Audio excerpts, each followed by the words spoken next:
Hello everyone, this is TheMagiBum here, and I'm going to be casting a StarCraft 2 game again, and this time it's going to be ZVT. Yep.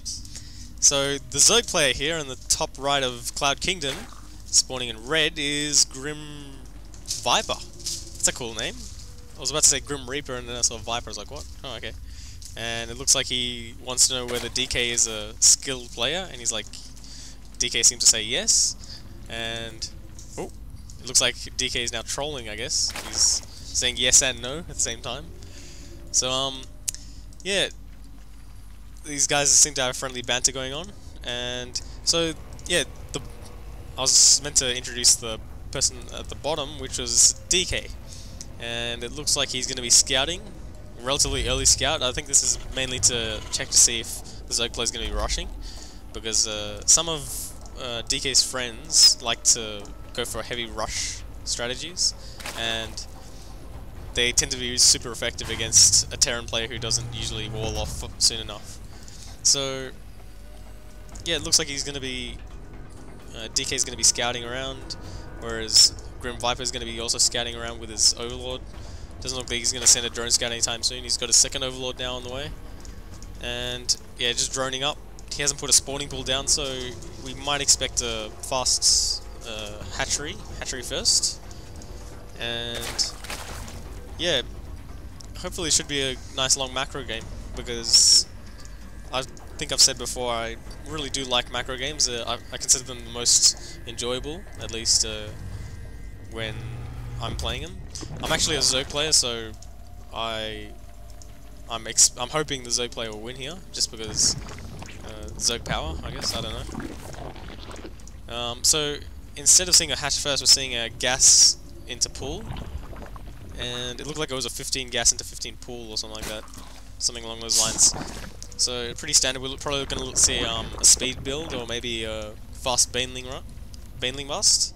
This is not very common on this map, even though it's a two-player map, and you don't have to worry about scouting where the player is. But yeah, if DK scouts this out and maybe gets a siege tank or just builds some bunkers behind, then he should be alright against a baneling bust. However, if it's just a speedling expand, then the Zerg player is going to be a bit behind, because the way the metagame works at the moment is the Zerg player will be able to fast expand with ease, and regardless of whether what the Terran player is doing, it's still going to be fine. And we're seeing a Roach Warren come out. Oh, this is interesting. So it looks like he's going for a one-base play, because he still hasn't taken a second base, and he's now getting his queen out.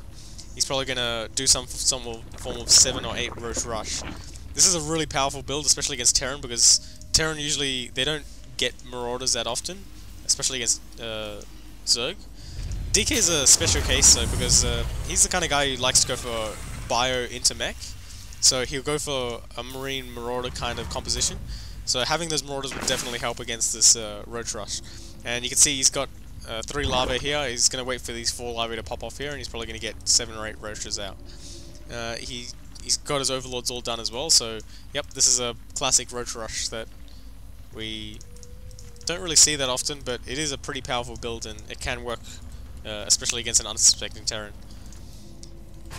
The question is, will he spot it? He's got a Marine over here, so he should be able to spot it if he's keeping track of it. Got a couple of Overlords just moving along, doing whatever they want, and yeah, we're just seeing more and more Roaches. So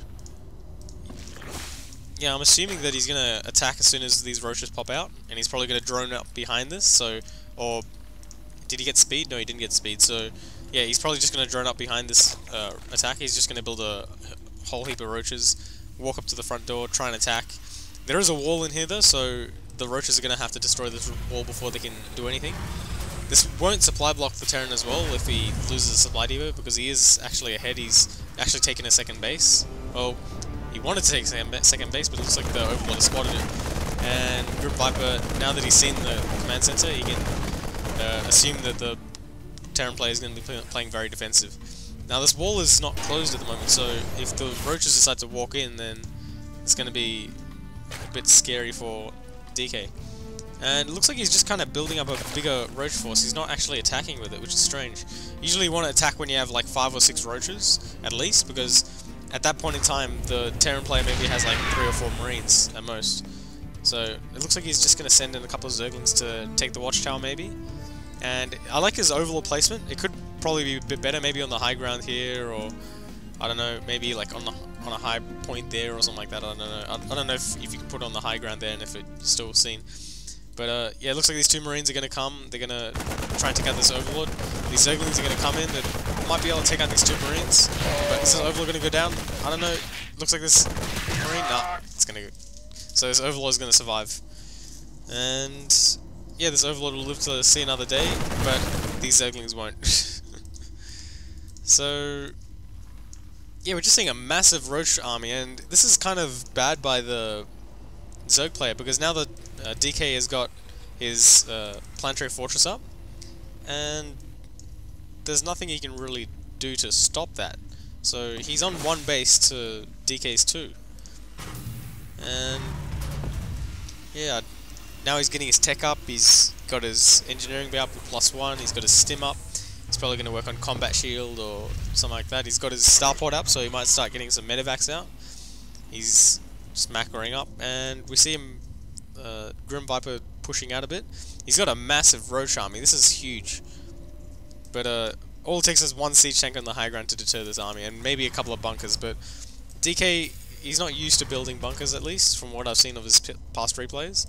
He tends to be a fairly aggressive player, but the problem here is that he hasn't... Oh, it looks like he's going to scout one Roach, and this should instantly tip him off that there's something going on here, because... Oh, and it looks like the Roaches are going to come into intercepts.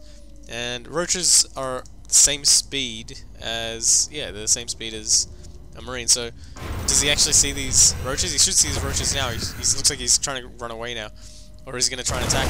Oh, this is a really big mistake for him. He shouldn't be attacking into this. He's going to lose all his Marines and not do a lot of damage. I don't think he's even going to kill his one Roach. It has 1 health left. 1 health left, and now it's regenerating all his health now. And we still haven't seen anything come out of the Zerg player. It looks like he's just building more and more Roaches. He hasn't gone up to lair, he hasn't taken a second gas, he hasn't built more drones, he hasn't got any upgrades or anything like that. So it looks like he's just gonna gamble everything on this one attack. And it looks like it might do well, although there is a Marauder at the front. If this Marauder gets target fired though, then he might lose. And this is a big mistake by DK. He runs in with his Marines, even though they outranged Roaches, and yeah, unfortunately his bunker will not go up. There is a planetary fortress here, so the only thing GrimxViper can actually do here is... Oh, well, I guess he could target fire it down, and it might go down if DK doesn't try to repair it. And is he going to repair it? Yeah, it looks like he's going to start repairing it, but it's too late. It looks like it's going to go down. Is it going to go down? Oh no, it's almost done. There we go, it goes down. But this planetary fortress did a ton of damage, and this army is significantly smaller because of that. But the problem is now, DK is still on one base, whereas Zerg is still on one base. And Zerg should really not be on one base. They're not very powerful when they're on one base. Plus now, he's got DK's got Stim, he's got Marauders, and this GrimxViper's in a choke, so not all of these Roaches can attack. In fact, I think only 3 of these Roaches are attacking at any given time. So, but even then, he still managed to do some damage. He might... DK, I know he loves to Stim, so he might need to Stim again just to try and kill the Roaches a bit faster. But yeah, these Roaches look like they're going to be cleaned up, and... Ooh, it's going to be tough. Yeah, I think these Roaches are just going to die. It's too late, but there are more Roaches on the way. The only problem is there's more Marauders on the way. Yeah, he's queuing up a lot of stuff. If he gets a medevac out, then that's the end of this attack, because DK will be able to stim up, run in, do some of that stutter step micro that he likes to do, and yeah, just totally own these Roaches. So yeah, it looks like... God, now he's finally GrimxViper's going for lair. And usually when you go for lair, you usually need more gas. He's taking second base as well. So it looks like he's following this up with defensive play, I guess. And considering how aggressive he's been with DK, DK can probably assume that assume 2 things. Either he's going to keep up the aggression and possibly just lose the game just due to running out of resources, or he's going to try and play defensively, catch up, build a whole bunch of drones, maybe get some upgrades, and try to survive until he can capitalize on that risk that he's taken.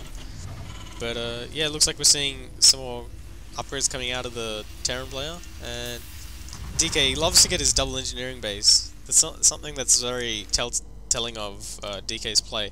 The fact that he loves to get his upgrades. He's already got his +1 relatively early, and yeah, it looks like only now the Zerg player is getting his +1 ranged attack. And he's got double Evo chamber, so he should be able to catch up on what's called armor and attack, I guess. But going for roaches is not the best play usually, just because roaches are really supply intensive. They take 2 supply and they only cost 75 minerals, so they're not very. Their usefulness is they're fairly strong. They have 145 health. They have 1 armor. They're relatively fast, so they can be everywhere at once, and you don't have to worry about overcompensating or anything like that. I don't know what I'm saying about that, but yeah, they're a very sturdy kind of unit, but they also take up a lot of supply. So in the early game, they're really expensive because you need to build a lot more overlords, and in the late game, they're expensive in the sense that you can't have a bigger army because you're stuck with roaches. So instead of having like a bunch of Zerglings that can go in for counterattacks, you've got 5 roaches, or 7 roaches, I guess. So it looks like this scan has spotted a few roaches, and he might want to go out and try and push out an attack. This is a really powerful army at the moment. He's got a whole bunch of marauders. They're really good against those roaches, and he's got a whole bunch of marines that can tank some damage for those marauders to attack. And he's also got a couple of medevacs, so if he stims, then he can still be alright. So what DK's decided to do, I guess, is stay on one base and do some type of timing attack. So, sorry about that. It's almost 4 o'clock now at the moment, so it is a bit late for me. 4 o'clock in the morning, by the way, for those of you who might be confused. So it is a bit late for me. I'm a bit tired, and I might not be as enthusiastic about this game, but yeah, looks like GrimxViper's just kind of building up his army, so is DK here, and he's got a lot of barracks here. He's got what is this? 2 barracks with tech labs, 2 with reactors, and he's got a starport. So he's going primarily bio, and looks like he needs an armory if he wants to be able to get some more upgrades here. But yeah, I like the spread that this Zerg player has done. He's got an overlord here to protect this, got an overlord here to check this, and this as well. And he's got an overlord here just in case DK's trying to flank or anything like that. I'm surprised that DK isn't trying to expand anytime soon. It's almost as if he's going to try and mine out this and then just lift it off and put it somewhere else. Like, I don't know, some sort of colonization thing, I don't know. But, yeah, we're seeing a Spire come out now. Oh, I see. So, it looks like DK's going to have to rely on more Marines and Marauders now. And he does have a lot of Marines, and they're also well upgraded. So, excuse me. Jeez. Must be really tired then. So yeah, the Spire should be coming up. It looks like he's saving up some gas. He's gonna have about 5 mutalisks unless he gets an upgrade, in which case he might only have 4. But yeah, this might be a bit dangerous for DK because he doesn't have any missile turrets. He's not expecting this. He's in fact getting another command center out. So, well, if he does push out now, then he might be in a good position because the best way to counter a Spire tech is just to push out and attack because it forces the mutas to defend as opposed to attack your SCVs. So your SCVs remain safe and sound all while mining, while your mutalisks are background trying to defend. So these roaches are being played up nice and easy. We're gonna lose like maybe 1 marine, I think. That was all that was lost. And looks like they're gonna try and. Looks like DK's gonna try and. Oh, Jesus. Don't know why I'm yawning this much. I guess it's because it's 4 o'clock in the morning. But, yeah, it looks like he's gonna kill off his overlord. And this force looks pretty menacing, but I think DK's force is a bit stronger. And, yeah, he's still up. He's totally mowing down his force. There's nothing he can do. He's got +1/+1. There's +1/+1, so the upgrades doing nothing. Needless to get wiped out entirely. It's a Lone Corruptor sitting here going, I wonder if I can attack this. I guess I can't attack it. Just sit here and watch. But yeah, the spine goes down. Astra's probably going to go down too. And this looks like it's going to be GG. I don't see any way the Zerg player can beat this. I think the problem here was that he didn't attack early enough. He should have attacked with his 7 or 8 roaches as opposed to like waiting for his 20 or so roaches, because a lot of Zerg is meant to, it's kind of like a swarming kind of race. they're not the best at doing that kind of stuff. Like where you wait to attack, you've really got to be fast with your attacks. So yeah, there's the last of the roaches. There's nothing left really. I'm seeing +2 armor come out for DK, but yeah, it doesn't really matter at this point in time. GrimxViper's pretty much gone now. And there goes GG from GrimxViper. So yeah, good game. It looks like DK is not only good against Protoss, but he's also relatively good against Zerg. Seems that he just wanted to win this game outright, not have to worry about expanding, even though he did technically expand near the end there. It was good that he decided to push in there, stop the Zerg player from, I guess, recovering in his economy by just building a ton of drones. And also I guess it's lucky that there was no banelings in here to ruin DK's day. So this is my tired cast, and I hope you all enjoy this. Sorry for all the yawning as well. I might have to edit it just to make it a bit more tolerable for you guys. But yeah, hope you enjoyed it, and see you next time.